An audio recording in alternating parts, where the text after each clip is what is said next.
So what do you desire? Do you desire anything? It was interesting. Yesterday, I went on a walk with my son, Stephen. And Stephen and I have running discussions that never end. They never end. And his discussion to me was on the idea of, Dad, what information could you receive that might change your view of GMOs? What information could you possibly get that would change your opinion of GMOs? Now, I want you to know is I don't have a scientific perspective of GMOs, but I have a perspective of GMOs for me. So we continued this whole discussion, and we're going on back and forth, back and forth, back and forth. And I finally said to him, I said, what you're failing to understand is that I believe that by not eating GMOs, I will have a healthier life. So it doesn't matter the truth about what GMOs are or anything like that, right? It only matters what do I believe about it. Because we understand in religious science, the idea is whatever you believe with belief, conviction, with feelings and everything, that's what demonstrates in your life. So I'm not saying I'm right about GMOs for anyone else but me. Does that make sense? So when you hear me get up on a Sunday and I'm doing this and I'm doing that and I've got opinions, does everyone agree to that? I've got a lot of opinions. And remember, when I'm on this platform, when I am here talking to you, I am not here to do anything but press your buttons. I'm here to focus you on thinking for yourselves. I'm not here to tell you what to think. I'm trying to get you to think. Does that make sense? Because there's something inside of us that is always seeking to be more. Here's the thing. If there's something inside us seeking to be more, and that inside us is that which is the infinite, then it must be the natural way of our being is that we're always going to be seeking for more. We're always going to be seeking for more. So in order to seek more, what must happen? We must desire. Desire. We hear from the Buddhist perspective that desire is the source of all suffering. Let's rephrase that. The attachment to unfulfilled desires is the source of all suffering. Does that make sense? If you are attached to a desire and it is unfulfilled, then there is this massive weight of suffering that we bring upon ourselves because we are saying, why don't I have it? I'm not worthy of it. We go down into this idea and we forget self-love. We forget the idea that I am the individualization of all that is. And as I am that individualization of all that is, that means in this moment, I am perfect. There's nothing more I need to be. Now, I have a desire, but in this moment, I know I have a desire. In this moment, I know I'm moving toward that desire. But I'm accepting myself complete, even though that desire is unfulfilled. You see, a desire is simply a direction. It is a path that we walk toward. And you see, so think about this. You've got all these desires going on, right? There are things happening. Everyone here's got desires going on. A lot of them are pretty suppressed. I've talked with some of you people. And you've suppressed your desires way down. Way down. How do I share that?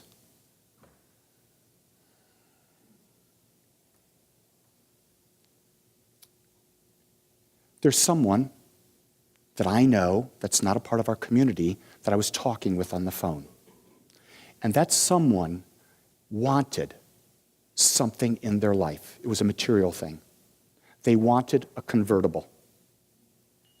Their partner wanted them to have a four-door coupe or four-door sedan.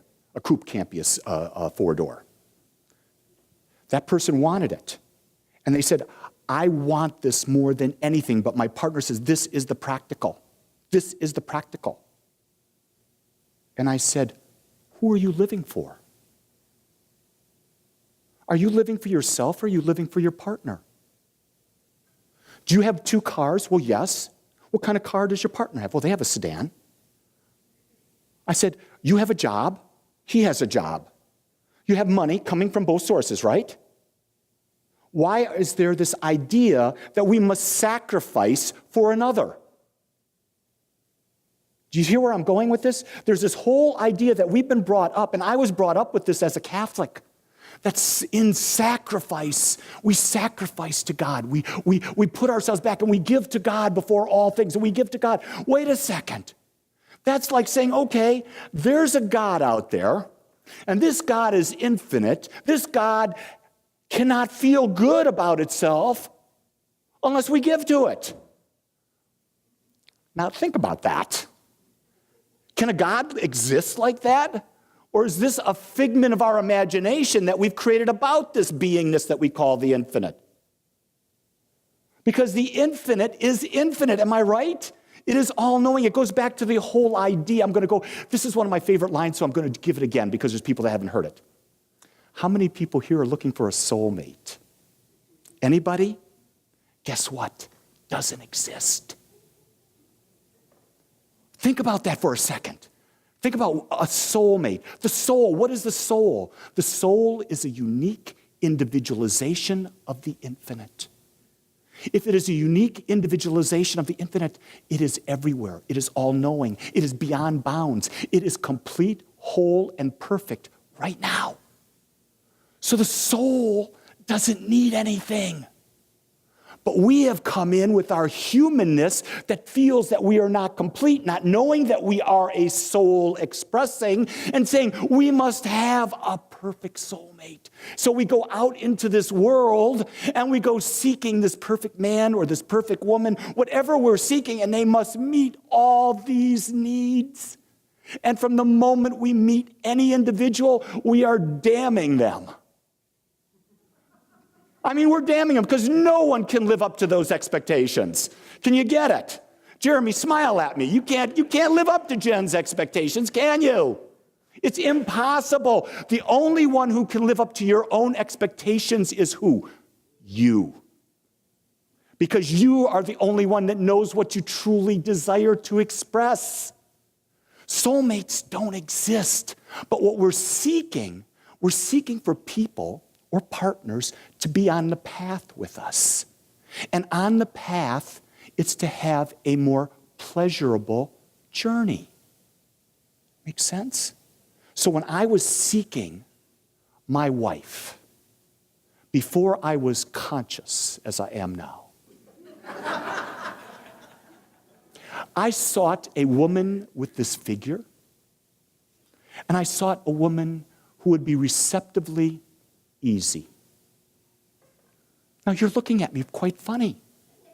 You're looking at me saying, he's really saying that from the platform? I'm saying, it's what I desired. Why wouldn't I put that out into the world? I desired an intelligent, vibrant woman who was independent, who was physically attractive, and who would be easy to be with. So I created in my mind, even before I understood the power of conscious creation, that's the type of woman I want. How did I get that idea? Is because I watched my mom and dad's relationship, and it was difficult. It was a struggle. It was always this, that, back and forth, arguing. We got to come to agreement on things. Ever hear that before? We can't go on until we agree on this. Wait a second. That may be your desire. It's not mine. So I stepped out and said, I'm going to create a whole new way of a relationship. I didn't know why I did that. I didn't know how I did that, but I knew it was the right thing to do. And so as it's evolved, and I share this story over and over again. Anyone know who Meatloaf is? Great, one of the greatest rockers of all times, Bat Out of Hell, incredible album. Song on the album, 2 out of 3 ain't bad.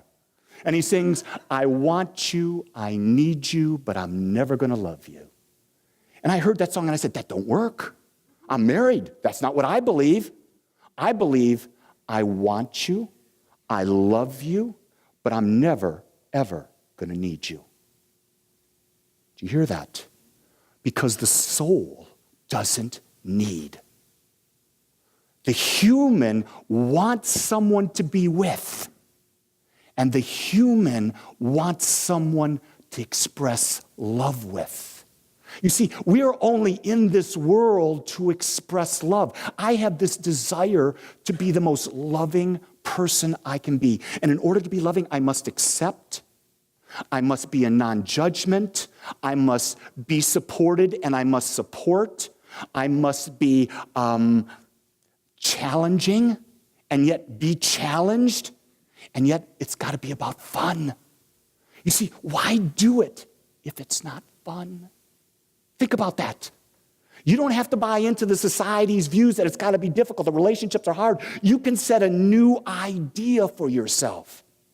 And it doesn't matter if you've been married 25 times, you've not been married at all. It doesn't matter if you're in a relationship of so many years. You can reshift your mind in any moment, and you can start a whole new creation because you are given the right. You see, the idea of forgiveness is simply to wash away the perception of the past. See, when you wash away the perception of the past, you wash away the idea that, oh, I was in a relationship and I got hurt. Oh, I was in a relationship and I'm not safe because my partner would cheat on me. Oh, I was in a relationship like this. And you see, if we don't wash those illusions away, because those are only illusions that we've held in our mind because they're not happening now. In this moment, right now, is anyone cheating on you? Not in this moment. In this moment, nothing bad is happening in this moment. I'm looking. I don't see anyone doing anything. So in this moment, it's all perfect. So we've washed away everything. We've washed away all the past. Now, the only way that comes back in is if we drag the memory forward. You see, if we drag that memory forward, we're not living in it now. Now I got to ask the question, what's your desire?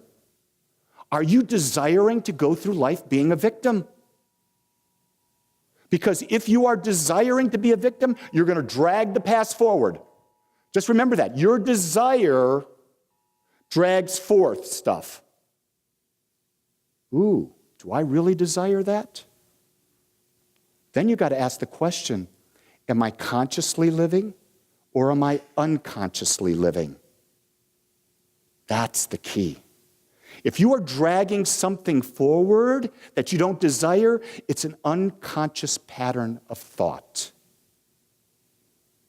I was talking with a gentleman in Maui who went on some journeys with a shaman. And when he went on those journeys with a shaman, he encountered demons. Well, I listened. I don't believe in demons.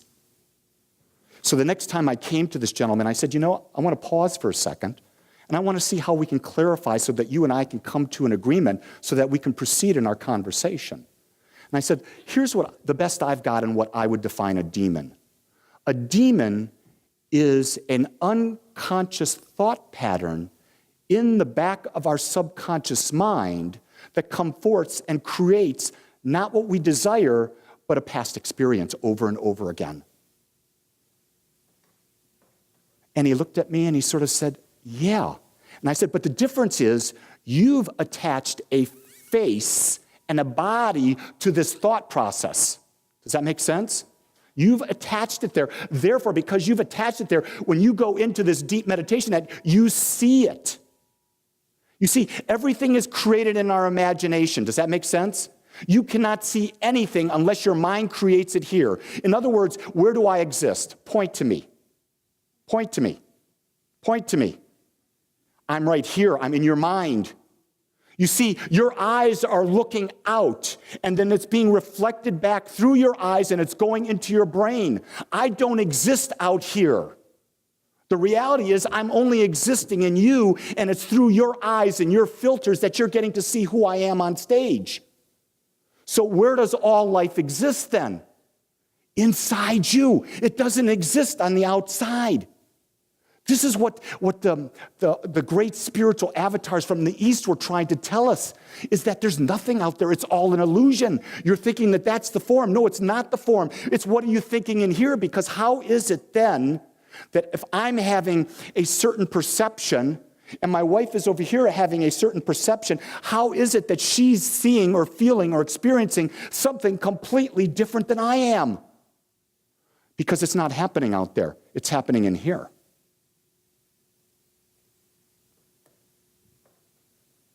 How many people are familiar with the love languages? All of you pretty much, you can either be the 5 love languages.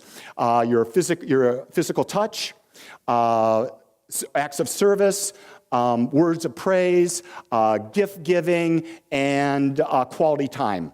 Okay?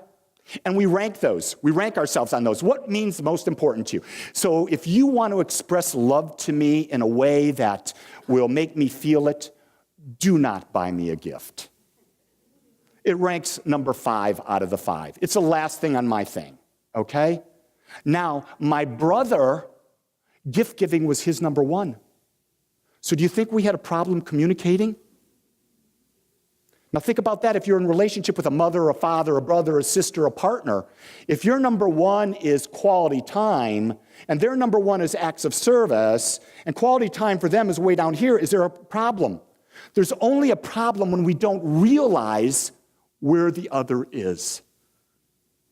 The second I realize where Jean's are, I can now understand when she's responding to me, how she's responding to me. Does that make sense?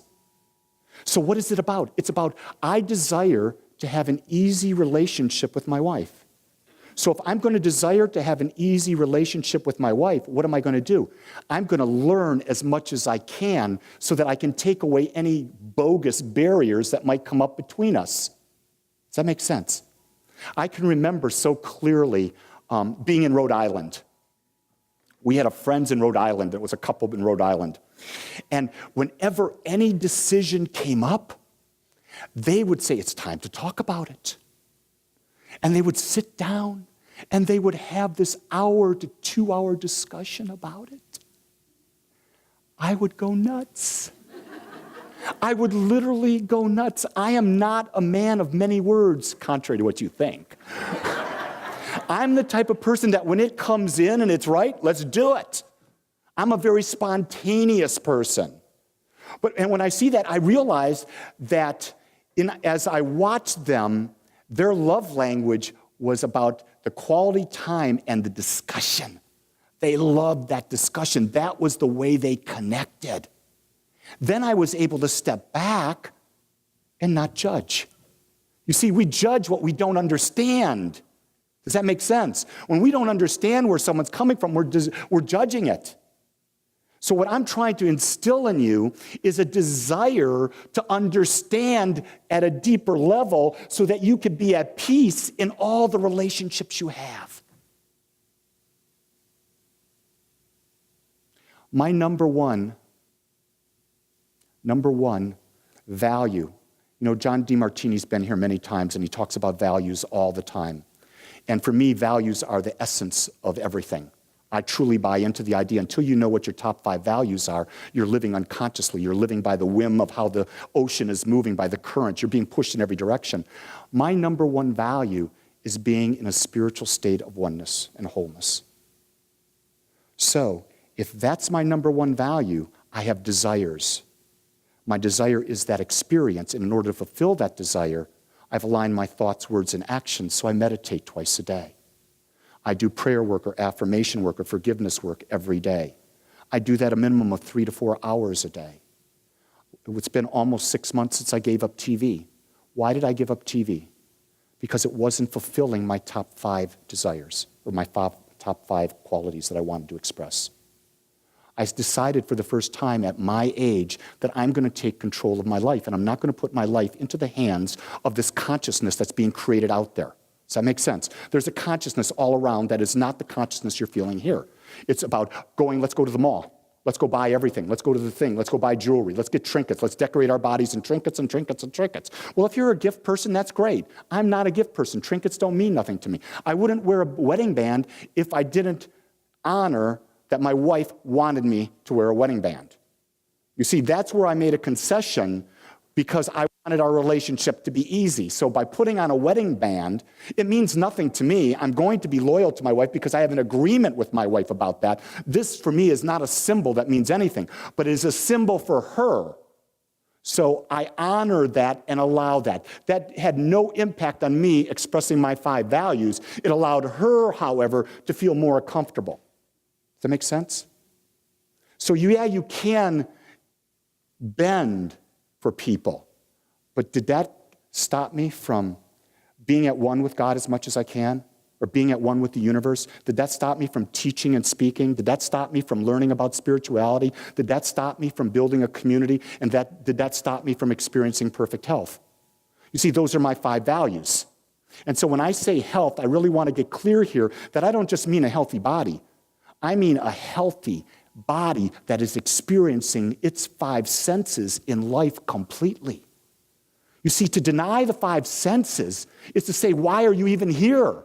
Why even have a body if you're denying it? I mean, you are here, put on this planet for whatever the reason is, I don't know, but the soul desired to be here. It came forth. It took on this physical form. It wants to experience life. Let's experience life. How do we experience life in human form? We do it through our senses. Okay, we've got our senses over here, and we've got our intuition over here. We've got the divine. We've got the physical. Now we bring it into balance. We create a desire that I'm going to live in balance. We're perfect. We are living the life of the Christ. Do you see that? When it's in balance, the cross, that middle section, that middle piece where the horizontal and the vertical come together, that's where the human and the divine are meshed perfectly. And in that state, there's no fear, there's perfect love, there's acceptance, there's joy, there's everything you want. Now, can we live there all the time? No. Why? Because we've got to have contrast. Why? To build a new desire. You see, every time we fulfill a desire, what happens? A new desire. So get over the idea that when you fulfill a desire, when you get that red convertible, you're going to be happy. No, the second you got the red convertible, you're going to be there for about an hour. It's great. Now I want a good-looking blonde next to me. Oh, wait, that's my desire in another life. Anyway, I have done multiple past life regressions, and you wouldn't believe who I've been with. You wouldn't believe that I was a woman, but I was. I was an American Indian healer. Now, whether or not it's true, I don't know, but it certainly was a fun experience. That's what I understand. Everything is happening back here. Everything is happening here. What do you want to create? And here's the thing, you don't need anyone to fix you. You don't even need a teacher in your life, as long as you can embody the idea that the power and the presence is right there where you are. That's what it is. You build the desire, you align all of your thoughts, words, and actions with that desire, and you live as if that desire is already fulfilled, and it becomes so. What I fully understand is that a lot of people are getting the idea of affirmations, but a lot of people really don't understand the receptive nature of the divine, the meditation aspect of the divine. Why do we meditate? And so I'm going to go into that next week. I'm going to really take that and explore it so that I can give to you the best I've learned and why it is so critical that we take time out of our busy lives to be still and know. To be still and know that I am. Did you hear that? Be still and know that I am. And whatever we put after that I am becomes our experience. The greatest lesson in the Bible is when they said, I am that, I am that, I am. So you can take that statement and go, I am. That means infinite. I am that. It could be anything. Whatever you put behind that next thing, well, I am that. And then that, I am that. I am, meaning I am infinite. I am that individualization, that aspect there. And then I'm back to being infinite. You see, it's a cycle that never stops. And that's actually the desire. The desire keeps us expanding. I am that. Okay, now I am that. Now I am that. And what it's about is about to experience what that is. So what do you desire? You desire that. Now here's the thing. In a marriage, I'll tell you this. I desire a lot. But I only desire those things that are within the agreement that I have with my partner. Does that make sense? So I can do anything as long as I honor the agreement with anyone. With anyone. Isn't that freedom? Isn't that what the soul is? The soul is seeking freedom. And when someone in our life tries to control us, the soul rebels. Because the soul nature cannot be confined. And it's so powerful that we may suppress it and suppress it and suppress it, and then it explodes. The soul cannot be confined. And who are you? You are the soul.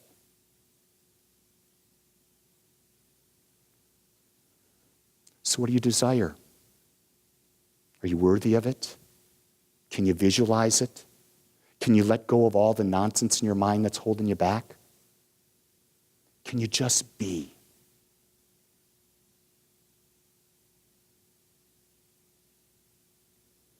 I see a lot of perfect expressions of the divine right here. And in that, let's pray. What I know is that there is one mind, one heart, one life. I know that it is infinite, it is all-knowing, it is everywhere present. I know that it is all-powerful. I know that everything is created out of it, and everything is it in expression. It is into that consciousness that I know that I am the individualizations. I am the wholeness. I am the uniqueness of the one, as is each person here.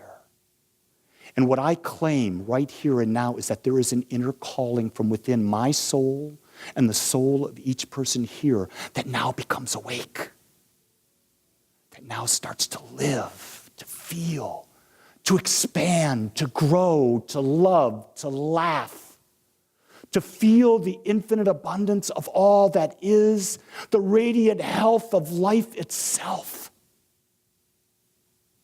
And that essence fills the very cells of my body, my mind, and the body and minds of each person in this room and each person in the world. And there is a sense of love, a sense of peace. And my heart opens. My mind rejoices. My body relaxes. I am at one. I am at peace. I am peace. I am, and it is good. I am, and I am grateful. I am, and it is so. I am. Say it with me. I am. I am grateful. I am, and it is so. And so it is.